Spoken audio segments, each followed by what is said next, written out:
Now we move from theory to real aircraft case studies, where we will see how structural principles are applied to solve actual safety and reliability issues. This case study focuses on damage found in the thrust reverser, TR, translating sleeve secondary sliders. The sliders guide the movement of the translating sleeve during thrust reverser deployment and retraction. Reports showed wear and grooving caused by contact between the slider and track line. Since this is a moving interface exposed to repeated operational cycles, surface damage can gradually reduce fatigue life below the certified design limit.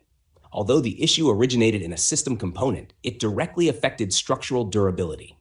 The FAA required identification of affected serial numbers and on-condition inspections, with replacement of damaged parts if necessary. This case highlights that system components, especially moving mechanisms, can influence structural fatigue performance. Interfaces subjected to motion and friction become critical inspection areas. Scheduled maintenance and monitoring of such components are essential to prevent progressive damage and maintain long-term structural reliability.